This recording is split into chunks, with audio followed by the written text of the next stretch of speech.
Hello, we are live. Welcome to the Dirty Birds podcast. My name is Will, and you can find me on Twitter at Live on That Swing. Sorry, Live on That Swing. Joining me tonight is what's your name? My name is Logan. You can find me on Twitter at Divergent1113. And we are here tonight to do a recap of Week One's Arizona Cardinals contest against the Los Angeles Chargers. Out of it tonight. Anyway, you want to lead the way? Sure. Let's take it from the top and let's talk about the performance of the first team starters. Sam Bradford mainly directing the whole offense. I thought he did pretty well, especially with pre-snap reads. I think he did pretty well with that. I think David Johnson. I feel like I feel like it's a bit too early to say, but I think he's having a little bit of resurgence right now. I feel like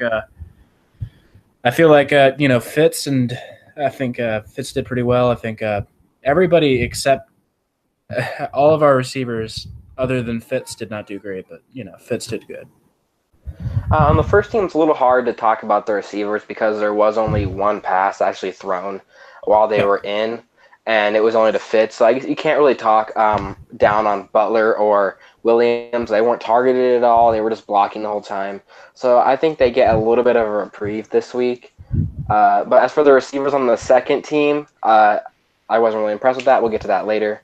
But Right. I do agree. Fitz looked great. He looked great in blocking and pretty much doing Fitz things. Yep. Should we talk about Rosen's debut?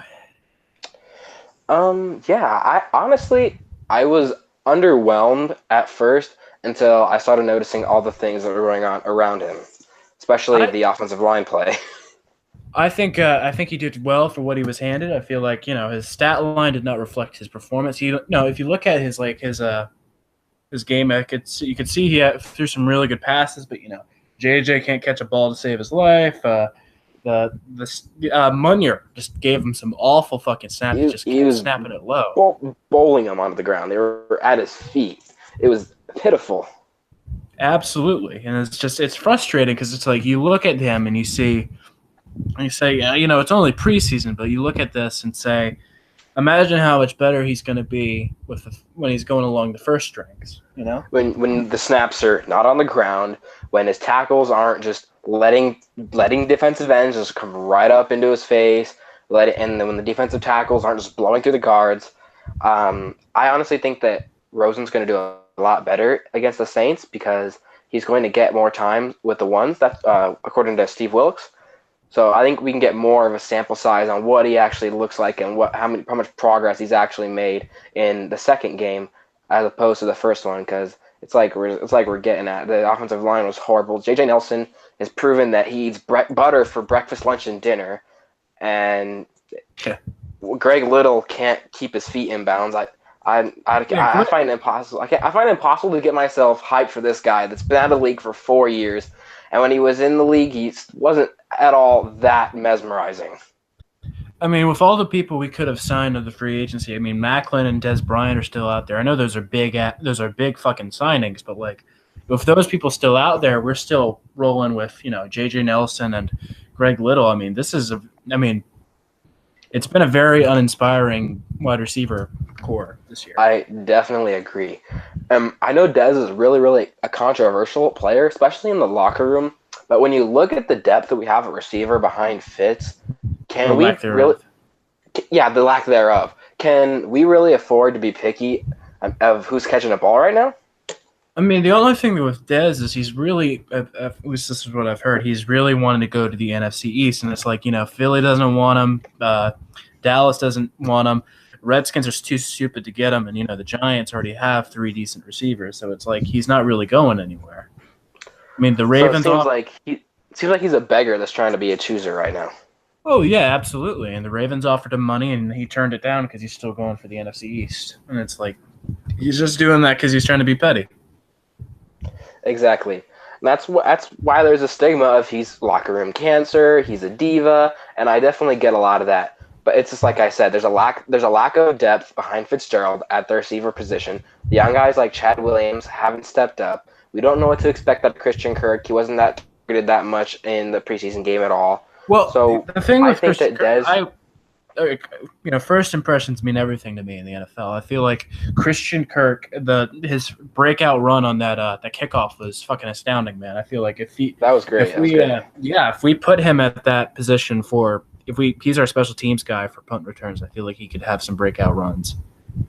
Like people were do that on offense too. Just needs to be given the shot. I don't think he got the shot so much on Saturday night.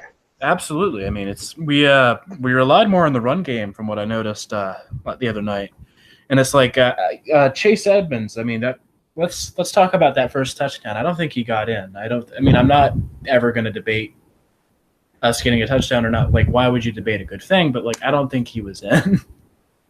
I give him the benefit of the doubt. His knee might have been down, but it was like Ron Wolfley and Dave Pasternak, I think his name is. They were saying there wasn't any clear evidence to overturn it. So I definitely agree with the call. But I think a guy with that mentality that he has, the scrappy dog kind of mentality, I think he got in. And I saw him climbing over the dude. I personally think he was in, but I know a lot of people do disagree with me. But it was a great run, like no matter what. And I'm like you said, I'm never going to debate a Cardinal touchdown. Absolutely. I feel like it was actually really cool to see like him trending on Twitter like after the touchdown. I think most of that was people saying like, "Oh, it's either really fucking cool that he did this," or "Oh, I don't think he did this." But yeah, a lot of people were saying that they thought he was down. I was looking around on the area of like the Cardinals Chargers game, and a lot of people saying, "Oh, I don't think he was in," or people saying, "Oh, what it was cool to see a little guy who's only 5'9" doing that and everything." So. My only thing I had against that opening drive is that I really wish we could have seen a little more of Johnson. He was taken out after like 4 or 5 plays, and it's just like you don't just have somebody out there like that just to take him away, give him back. It was definitely frustrating because he was really looking good, especially and the offensive line was opening holes. Mason Cole was looking like a seasoned veteran out there, and then Johnson is just juking people. Honestly, it got me really excited for the regular season, and I was also disappointed when they took him out. I was like, no, put him back in there. Let him shred some ankles. Yeah, I think so should we go on to talk about Glennon, or what should we do now? I think we can talk about Glennon and the fact that I don't think he should be on the team right now. Well, I think from the get-go, people were firmly against his signing. I feel like the fact that he didn't prove himself with the Bears was just really frustrating. They paid him $15 million a year for 3 years. That was going to be their contract until they dropped him in the first year of their contract. I don't blame them. And it's like we're only paying him $8 million. Like the only like reasonable justification I've heard, and it's like it's not the reason we have him, but like the only reasonable thing I've heard for having him is as trade bait, because I hear there is actually some trade value for Glennon. I don't see how there's trade value for Glennon at all. Well, there are plenty of teams that are looking for a quarterback. Like I'm thinking like the Bills, they need a quarterback. Like AJ McCarron will not last for the Bills. Would you rather have Glennon or AJ McCarron? AJ McCarron, honestly. So I mean, that's why I don't think there's a trade market. The Bills are like, I already got the better guy.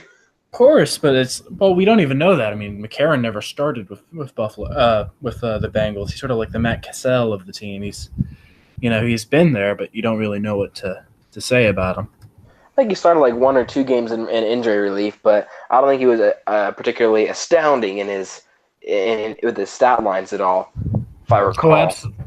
Yeah, no, not really.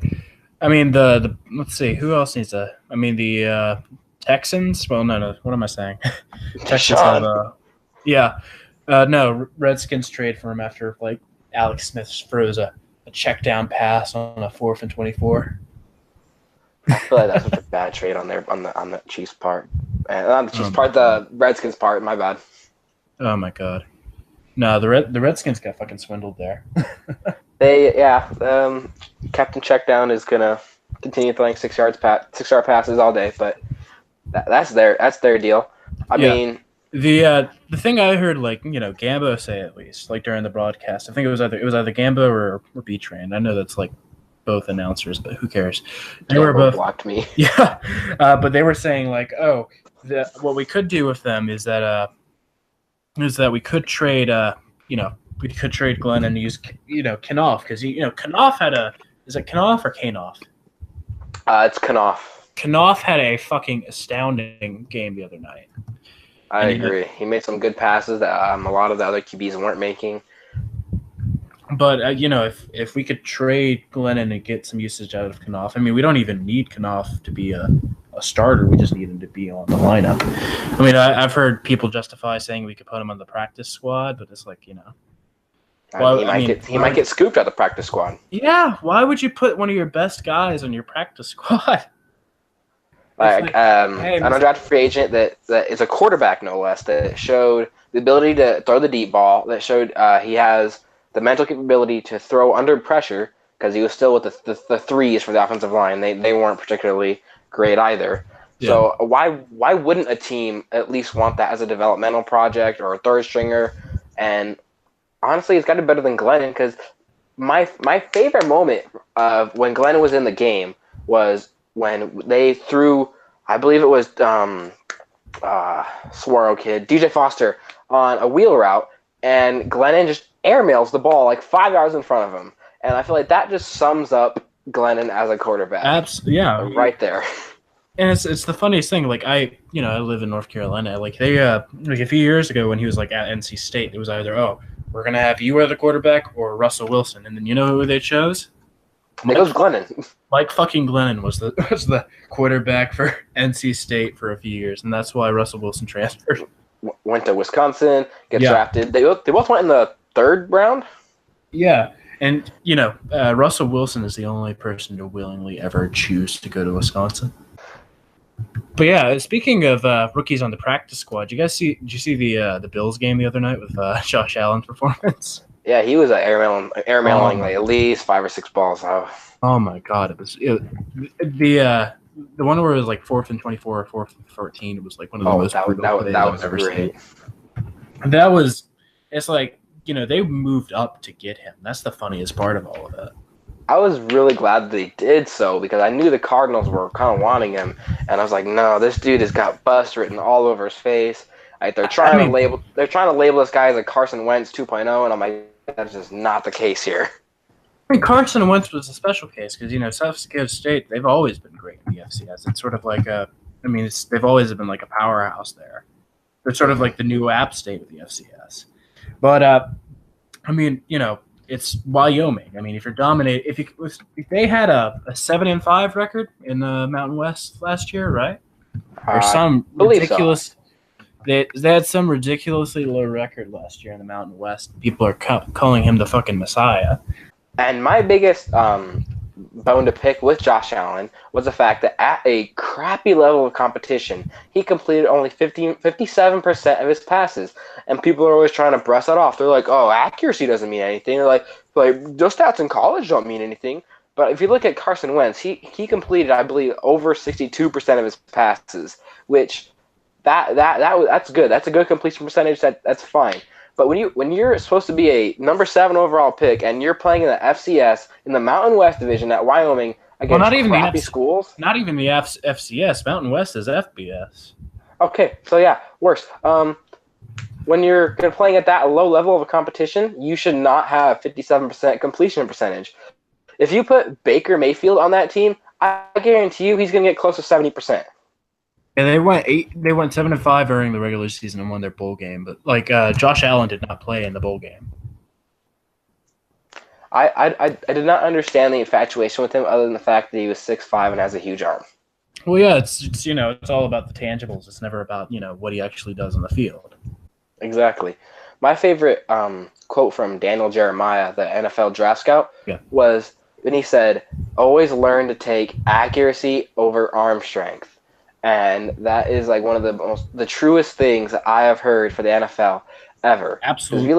If you look at all the quarterbacks that have won Super Bowls, they have amazing accuracy. Drew Brees, Aaron Rodgers, Peyton Manning, Tom Brady. The list can go on and on of all these quarterbacks that have Super Bowl rings, and they are very accurate. Nick Foles and Joe Flacco are on that list now.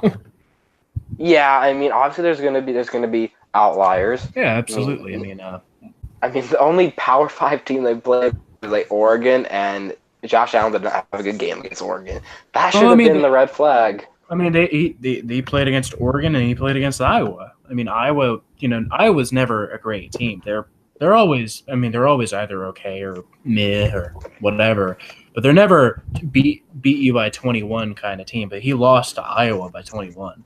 I know, it was pretty embarrassing. Yeah. But your scouts are like, oh man, college stats don't matter. Like, he's got a big, he's 6'5". Oh my lord, he has huge hands. He's not going to fumble. I know it's always too early to say this, but like every quarterback like that started, like rookie quarterback first rounder that started other than Allen actually looked really good in what they did. Darnold looked all right. Lamar Jackson did pretty good. Lamar Jackson made plays with his legs. Baker Mayfield looked accurate. He looked like what he was advertised to be. He looks like he's going to be amazing. Which it's like the Browns in the preseason. That's always false advertising. He's going to be the next Johnny Manziel. I don't think Baker is going to be the next Johnny Manziel because I think the core difference between Johnny Manziel and Baker Mayfield is upbringing. Johnny Manziel was brought up in a wealthier family. Baker Mayfield was brought up in more of a middle-class family. Not poor by any stretch of the imagination, but I feel like Baker has a better upbringing than Johnny. And that upbringing and the environment that you're brought up in has a lot to do with a person that would become a man. So I think that Baker is a lot more in control of himself than Johnny was at 23. I feel like I think Johnny himself basically said it. The difference between him and Mayfield is the work ethic. Like like Johnny Manziel never looked like he was going to do anything on the field. He never had that flair to him. He did great at Texas A&M because that was a good environment for him to be in because it's Texas A&M. I mean, if you're Johnny Manziel, that's the perfect place to be. Exactly. But he couldn't translate well to the NFL, and it's like I feel like the Browns coaching staff didn't do him any favors because it's like the Browns coaching staff is never that good in that regard. Exactly, I agree. And now the Browns do have a lot better because John Dorsey actually knows how to pick personnel, and that's why I think the Browns are going to start trending up, and I think it's going to start this year. And look at their receiving core: Jarvis Landry and Josh Gordon. If you're 0-16, the most likely thing is for you to trend upward. I mean, that's not. That's no other place to go. Yeah, no way. Was there any standout players that you want to talk about other than maybe Knopf and Mason Cole? Cap Capri. Holy shit! How did we ever let him go? I mean, I know he showed off against the third teamers, but Jesus Christ, that dude had 3 sacks. Maybe more. You can take BA for that one. Well, yeah, absolutely. Well, yeah. Well, the fact that he's bounced around from team to team is holy shit, how did we miss this guy? That's what makes me I really think Cappy should be on an NFL roster, and I want him to make our 53. But the fact that he has bounced around so much, when it comes to regular season time, it gives me just a little bit of reasonable doubt if he's actually going to contribute on the 53. Is he just a preseason guy? Is that all he is? Or can he actually contribute in third down packages or a nickel package or a heavy blitz package? I don't know. We haven't really seen him against top tier linemen. Of course. But we're looking at this and we're saying, we've already got somebody on that roster spot, so we're going to probably put him at a second string or third string, right? Correct. So we don't really got to worry about it until that the time comes, really. I think that you could do a lot worse than Cappy for a depth-wise position. You got to figure you're gonna get Marcus Golden back, and Marcus Golden, he was never really an outside linebacker. He's always been a hand in the dirt type guy. I mean, he had 12.5 sacks as an outside linebacker, but with the 3-4, an outside linebacker is just a glorified defensive end. Yeah, and I know this is random, but I actually checked to see if we made any cuts yet, and I actually found out we signed somebody new and dropped somebody today. We signed a guy named Austin Wolf from Akron, and we dropped Rashad Ross. I don't know what. Oh yeah, I heard about that. Yeah, and it's apparently he wasn't a productive receiver at Akron, and he doesn't have any experience returning punts or kicks, so we're saying he's probably going to be practice squad fodder. I think he's just going to be a camp body. I mean, if he wasn't productive at Akron, then he's probably just not going to make the practice squad. He's probably just going to be a camp body and get cut after in the cut down to 53. Yeah, maybe. But maybe I know this is like always sort of assumptuous, but maybe our coach knows something that we don't know. I feel like Wilkes and McCoy and Holcomb really are like good with personnel. I feel like our coaching staff is a lot better at identifying talent than what we had with BA.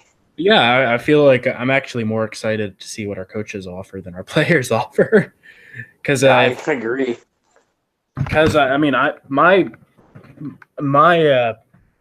biggest thing with Arian is like he wouldn't know when to let go of certain people. Like his special teams and Betcher.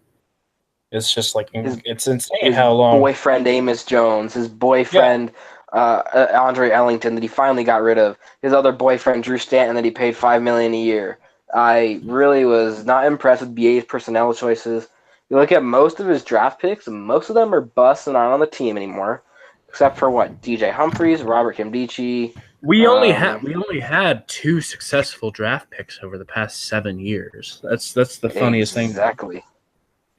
And it's like 5 of those 7 years were under BA. And so it's like the vast majority of those years are under his regime. And the most frustrating thing about Arian's regime is like you always felt like he was trying to be cute during the draft. Instead of taking known quantities, he'd just take people from like we took a guy from Temple in the first round 2 years ago, Hassan Reddick, and it's like he did okay, but it's like, did we really need to take him over all the other people that we could have taken? I honestly, in that draft, I still like Reddick, and Reddick did look good in the preseason game. Like, he looks fast. He's got all the tools, and I think he has a really good coaching staff, especially with Larry Foote being the linebackers coach. I think he's probably going to yield some return. But like you said, like, do you really need to take a guy out of Temple and try to make him a middle linebacker, then make him an outside linebacker again, and then especially when Reuben Foster was available? I get it. Legal issues, like he has those, but he's only suspended for 1 game this year. 1 game. All those charges, the domestic violence charges, were lies. Like his Reuben Foster's girlfriend came out on the stand and said, "Lie." I mean, if I was to take anybody, I mean, I'm looking at like our tight end core, and it's absolute garbage. I would have taken Evan Ingram. He's showing off pretty well. Yeah, BA's not going to take Evan Ingram or anyone like that because he was like, my tight ends have to block all the time. And BA never was one for receiving tight ends. So Evan Ingram, I don't even think was in their top 20. Yeah. Or hell, like, fuck, man. Imagine if we took a Juju. He was like a late second rounder. Yeah, I know. Juju, Kamara, holy fuck, we missed a lot of people. And I know that's just like, we couldn't have predicted any of that. Like, if we had taken like Shaquille Griffin, that could have been cool. But that's very assumptuous. I actually did want Shaquem Griffin in the most recent draft. I was really hoping we would take him. Well, that's you're thinking of your brother. You're thinking of Shaquem Griffin, I think it was. Yeah, Shaquem, the one-handed guy. Shaquille Griffin is his brother, corner with 2 hands. Yeah. Yeah, nice distinction there. Lord. Okay. Well, for my standout player, though, I was not prepared for this question. I think it was probably Ben Wickery, because just how physical he was looking and how he seemed like he had a nose for the ball almost. I don't think he got any interceptions. He contributed to an interception, but he's had a nose for knowing where the ball was, and he had a few deflections here and there. Like I said, he deflected the ball, and then was the Howard dude? I don't know. I don't know the camp body safety's name. He picked it off, and I just feel like Ben Wickery really, really does know the Wilkes system. He was in Carolina, and that was really the only time he was actually successful in his career, when he was across from Josh Norman in Carolina. Well, now he's got someone better than Josh Norman with Pat P, and he's still playing with Steve Wilkes now. He knows the system. He's comfortable. I think that he definitely should make the roster over Brandon Williams. I mean, I think that's never been a debate. Like, Brandon Williams has never been good. Like, I can't think of a single snap he actually contributed on, ever, to be honest. I don't think there's any defense for drafting Brandon Williams in 3rd round. I don't think there's any defense for drafting Brandon Williams, period, in the 2016 draft. That whole draft, other than maybe Kimdichie, was a debacle for us. Well, Kimdichie hasn't really shown up much either. He's just sort of been there. He's the only one I have hope for still. Let's put it that way. I mean, it's been 3 years though. I know it's been 3 years, but you look at all the physical talent. The man is so strong. He's fast for how big he is, and I'm hoping this is like his last year to prove that he can be something. Because we're in a 4-3. I mean, look what happened when Calais Campbell went from a 3-4 to a 4-3. He has 14 and a half sacks last season. Yeah. So I'm just hoping that maybe like he can just destroy it. You know, Al Holcomb was a good defensive. He's a good defensive coordinator. He's a good defensive coach. I don't remember who we hired to be our defensive line coach, but I think he was from Carolina. Carolina obviously had a great defensive line. Coaching breeds good players. So yeah. I think that Kimdichie has the big opportunity to take a really big step forward, or he could just flop again this year, and then at that point, I think it's just null and void. I think his career should be over. There's got to be a point like where we've decided we had enough of him, though. I feel like we should have gotten to that point a bit earlier, but like I feel like, I've gotten sick of him, man. I don't feel like he should be on the team. He doesn't belong here. I've gotten sick of him not doing anything, but I do understand the coaches looking at him and just wanting to give him one more shot. I mean, he was the 29th overall pick. He's got a decent-sized contract, but, I mean, in the grand scheme of things, he's not making that much money, and we don't have to pick up the fifth-year option, so it's not really a high-risk, high-reward type thing. It's really more of a low-risk, possibly high-reward kind of guy with him. And if he doesn't perform, then just kiss him goodbye when his contract's up. Yeah. So what else is on the docket? New helmet leading rule. There was a bullshit penalty we got where perfectly normal tackle, would have been a perfectly normal tackle last year, got called for a penalty because it looked like one of our guys was leading helmet first to get the tackle. I feel like that whole rule is just as a big mess. I feel like it's one of the worst rules that's been implemented. Like, I get the purpose of it. I get that as player safety, but it's like you got to wonder, like, what's the line there? I think the rule is a major fuck up because you're not going to be able to avoid concussions in football. I can understand wanting to improve player safety all the time, but at the end of the day, the players are already taught to tackle properly. Now you're just gonna, if you're gonna penalize hits like the OJ Howard hit, then I'm obviously still gonna watch, but I'm just gonna get so annoyed every time I see a flag for that because it's just so stupid, especially if a hit that was textbook like that. Like, you look at him, his face mask is up and everything. And he got lower than the man in front of him, just like he was supposed to do, and he put his face mask on the pigskin. There was nothing wrong with that tackle. But you could tell that ref was itching to throw that flag right at there. It came out immediately. That's what annoys me. I don't think the refs are trained at all for what to look for with this. I feel like it's more kind of like a targeting penalty, kind of like what they have in college. But you look at the college refs, they don't call targeting all the time because they're trained to look for what targeting actually is, which is hitting the crown of the helmet. I think the NFL refs need to be oriented on how to actually regulate that rule so that it's not just penalty flag, penalty flag, penalty flag, 15 yards, 15 yards, 15 yards, like for 3.5 hours. Yeah. I feel like because it had I know this would be like really inefficient, but I feel like it should have been rolled out like gradually. I feel like a rule like that, like just coming to the league like that and not having any training for it, not having any of that, is not effective. I agree to a point. I think the rule should just be repealed. It's a horrible decision. I think it will be eventually because it's like with the NFL, it's like they're all about like they're trying to get to a point where the game's like gets to a point where it's just as fast as it can go. And I feel like as soon as that becomes an issue and hinders the speed of the game, they're going to realize, oh, hey, this probably isn't worth it. Player safety or not, that's just really inefficient. They're already having a lot of issues with with everything being reviewed all the time. Every scoring play is reviewed. Sometimes it takes forever. Then they still don't know what a catch is, so sometimes they'll spend 5 minutes reviewing on a catch. You've seen all the reviews that take forever. Now they have penalties that are just going to lengthen the speed of the game. So I definitely get what you're saying, and I 100% agree. I feel like it's going to get repealed just because the NFL doesn't want its viewers to just get bored watching penalty flag after penalty flag. Yeah. I feel like I know this is a different tangent, but I feel like we really screwed over Jeremy Cash after what happened to him. Just waived him. Yeah, we just let him go with an injury settlement. And it's like, come on, man, that's not right.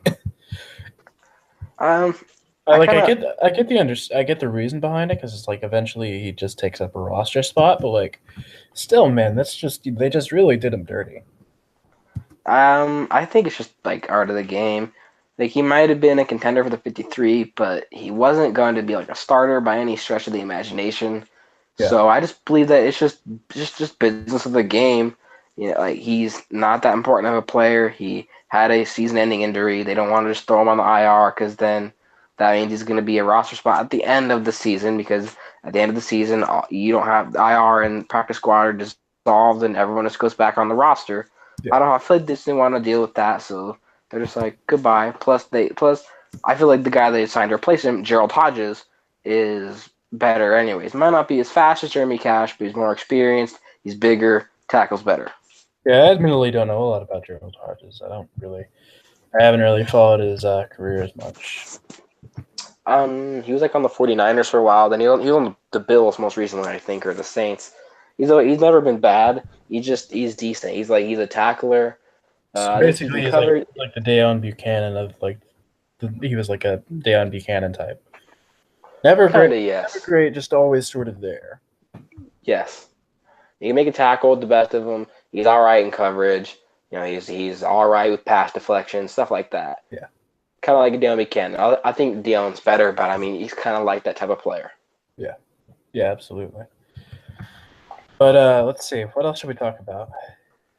What do you think of the Tolliver kid, the receiver that caught the big pass from Knopf? What do you think that he demonstrated? I didn't actually watch the game that far out, man. Oh, that's right. You Carolina. Yeah, yikes. It was 11 or so when the third or fourth quarter was starting. So it's no, I'm good. Well, what transpired was Knopf, he launched a 44-yard pass to, I don't forget his first name. His last name's Tolliver. He's a undrafted guy. Anthony Tolliver, I think it's his name. He launched the ball to him, and the corner that was on him actually got a hand. No, Anthony Tolliver's a basketball player. Yeah, I don't know. Oh. Okay, well, anyways, the defensive back actually got a hand on the ball, and what impressed me about Tolliver was he didn't just give up on it like a lot of receivers do when they see a DB get his hand on the ball. He still put his hands up for the ball. He still caught it, everything like that, and that to me just shows perseverance. He plays with the whistle. I feel like that is something a lot of players are lacking these days. And I feel like that's something that Coach Wilkes wants to instill in this team. He wants to instill physicality. He wants to instill trust, stuff like that. And if a guy always plays to the whistle and never stops until the whistle, that's physicality, that's trust, that is work ethic. That's all the things you're looking for. So I think that catch right there just impressed me. And then, obviously the Knopf throw, it was good but not good at the same time because it was kind of underthrown. But, yeah. Yeah, I feel like he very much embodies a third stringer. I feel like if we had, I know it's this is probably impossible to have. I don't know if he actually came in, whatever. If we had him instead of Blaine Gabbert as our third string last year, that would have been great. Yeah, Blaine Gabbert was really I remember subpar. The funniest thing is I actually heard hype for Blaine Gabbert and during the training camp, yeah, I remember the hype. Jacksonville and the Niners really fucked him over. He never had an offensive coordinator 2 years in a row, et cetera, et cetera. It's eventually it just comes to the point where it's just it's making excuses for what it is an inferior product. I agree. I didn't really get most of the hype, but after what happened with Ryan Lindley and we were forced to play him in the playoffs in 2014, I was Blaine Gabbert isn't terrible for a third string quarterback. He got us wins, which is the most I can really say about him. mean, he didn't make too many detrimental mistakes. That's all you can ask for. If I remember right, didn't Lindley have like a record for like most passes without a touchdown or some shit? I think so. Yeah, it's just like, oh my god, we started that guy. Oh my Yeah, lord. man, that was another great BA decision where instead of his 4th-round rookie, he decided to start Ryan Lindley. I mean, I know Logan Thomas isn't even a quarterback anymore, Yeah, but he's a tight Logan end. Thomas had to have been better than Ryan Lindley. It's more frustrating than anything to see this, like, because it's like that, like, given like how, like there's just like a bunch of fucking people on the free agents that are looking for like one last game, Of course. Like, it's 2013. Like, you got to figure there's got to be like a Rex Grossman type or whatever who can like say, hey, you want to play a playoff game? Yeah, sure, come on. But no, we started Ryan Lindley, and it's like, it was. Well, luckily for us, we didn't get demolished that game, but we still lost in a pretty ugly fashion. Should we close out the episode, or what? Should we keep going, or what should we do? We can close out. All right. So this upcoming week we play the New Orleans Saints, right? Yeah, we play them in the Big Easy. Yeah, we play them in Louisiana. I think that's on NFL Network, right?